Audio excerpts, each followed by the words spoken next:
લાંબા વાળને આંટિયાળી પાઘડી, આંખમાં કાજળ અને માથે કપાળે એમ કે સૌભાગ્યનો ચાંદલો, હાથમાં ઘૂઘરિયારી ચૂડિયું અને પગમાં ચાંદીના તોળા.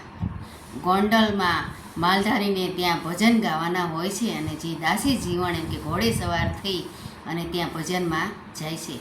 ભજન મંડપમાં જ્યાં જાય છે અને પગ મૂકે છે એવા માણસ એમ કે પુરુષોનો ગણગણાટ થવા લાગે છે. કહે છે કે આ તો જીવણ છે કે જીવણી. અને થોડા આગળ ચાલે છે ત્યારે સ્ત્રીઓ એકબીજા સામે જોઈને બોલે છે કે મારો પીટો આપણને ટપી જાય એવો લાગે છે.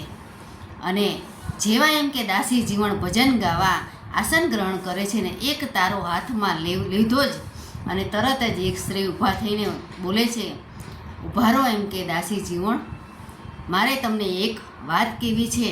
આ બાયું તો નહીં કહે પણ હું તો કહીશ કે ભજનમાં અને દાસી જીવનને આવા ઠઠારા ન હોય. ત્યારે દાસી જીવણ કહે છે, કેમ બેન, હું તો દાસી છું. ત્યારે પેલા બેન કહે છે, દાસી? તો કે હા, જુઓ ને બેન, તમે કેવા સરસ તૈયાર થયા છો, કેવા સરસ ઘરેણાં પહેર્યા છે. ત્યારે પેલા બેન કહે છે, હું તો પહેરું જ ને, હું તો આ નગર સીટના શેઠાણી છું.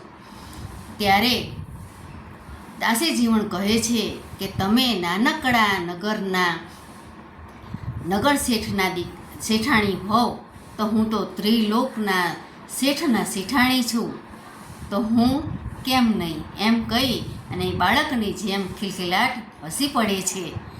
અને પેલા સ્ત્રી કહે છે કે ખરેખર વાહ, એમ કે વાહ વાહ દાસી જીવણ, વાહ, એમ કે તમારા અંદરનો પુરુષ સેજ પણ છટક્યો નહીં. અને પેલા સ્ત્રી એમની જગ્યાએ બેસી જાય છે અને દાસી જીવણ હાથમાં એક તારો લઈને પોતાના રચેલા ભજનોનો એમ કે ફૂલડા વેરે છે. જય શ્રી કૃષ્ણ.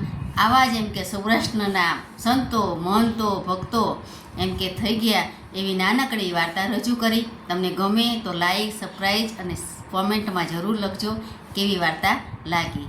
જય શ્રી કૃષ્ણ.